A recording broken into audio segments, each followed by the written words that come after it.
Hi everyone, எல்லாருக்கும் பொங்கல் வாழ்த்துக்கள். இன்னைக்கு தியேட்டர்ஸில் ரிலீஸ் ஆகிருக்கிற தலைவர் தம்பி தலைமையில் படம் எப்படி இருக்கு வாங்க பார்க்கலாம். படத்தோட கேஸ்டிங் அப்படிங்கும்போது ஜீவா, தம்பி ராமையா, இளவரசு போன்றோர் நடித்திருக்காங்க. நிதிஷ் சகாதேவுங்கிறவர் இந்த படத்தை இயக்கியிருக்காரு.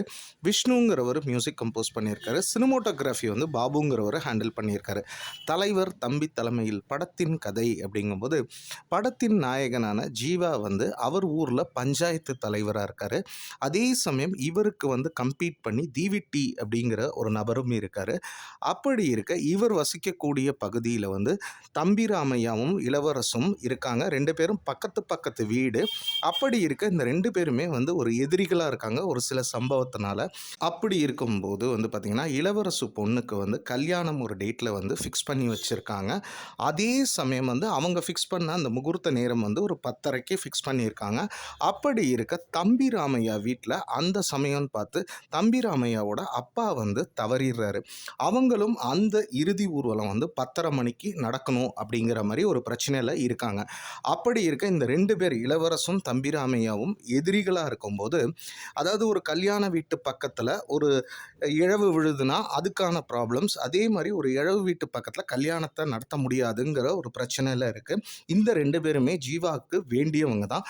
அப்போது இந்த சம்பவத்தினால ரெண்டு சைட்லேயுமே, அதாவது தம்பி ராமையாவுக்கும் சில பேர் இருக்காங்க சப்போர்ட்டுக்கு, அதே சமயம் வந்து இளவரசுக்கும் சப்போர்ட்டுக்கு இருக்காங்க.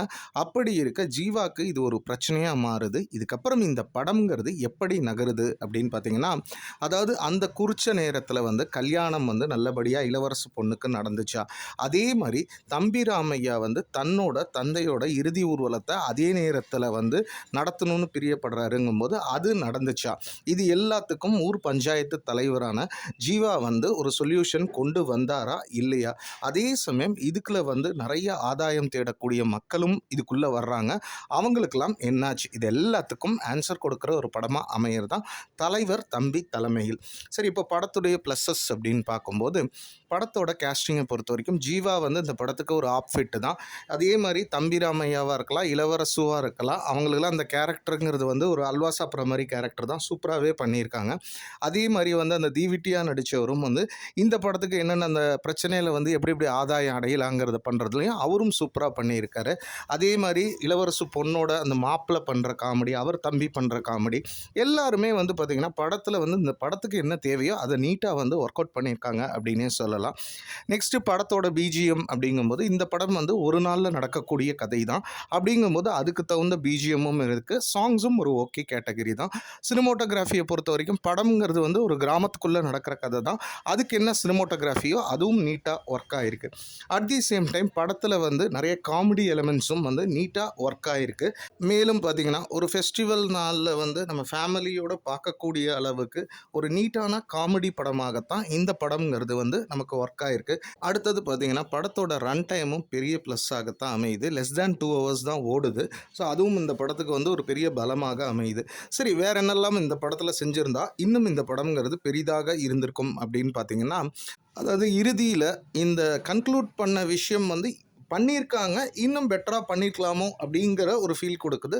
அதெல்லாம் தாண்டி வந்து பார்த்திங்கன்னா இந்த படம்ங்கிறது எப்படி இருக்குன்னா, ஒரு ஃபெஸ்டிவல் டேஸில், அதாவது வந்து நம்ம ஒரு 2 hours சிரிச்சிட்டு வர்ற அளவுக்கு இந்த படத்தை வந்து நிச்சயம் கொடுத்துருக்காங்க அப்படின்னே சொல்லலாம். படத்தில் வந்து ஒரு யதார்த்தமான காமெடி தான், அதாவது ஒரு காமெடிங்கிறது வந்து சேர்க்கணுங்கிறது கிடையாது. ஒரு படம் வந்து யதார்த்தமான ஒரு காமெடியோட நீட்டாக ஒர்க் ஆகிருக்கு அப்படின்னே சொல்லலாம். ஜீவா தான் இந்த படத்துக்கு கதாநாயகன்னாலுமே அவருமே ஒரு ரோலாக தான் இதை எடுத்து பண்ணியிருக்காரு. நல்லா அவருக்கும் இது வந்து நிச்சயம் ஒரு கம்பேக் படமாக அமையறதுக்கு வாய்ப்பு இருக்குது.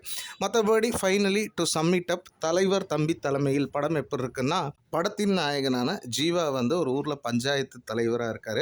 அப்படி இருக்க அவர் பகுதியிலே வசிக்கக்கூடிய இளவரசு தம்பி ராமையா வீட்டில் ஒரு அசம்பாவிதம் நடக்குது. அதே சமயம் வந்து இளவரசு வீட்டில் ஒரு சந்தோஷமான விஷயம், இது ரெண்டுமே ஒரே நேரத்தில் நடக்கணுங்கும்போது ரெண்டு பேரும் பக்கத்து பக்கத்து வீட்டில் இருக்காங்கங்கும்போது அந்த ஊர் பஞ்சாயத்து தலைவரான ஜீவா இந்த பிரச்சனையை வந்து எப்படி சார்ட் அவுட் பண்ணாருங்கிறத நீட்டாக காமெடியாக கொடுத்துருக்காங்க.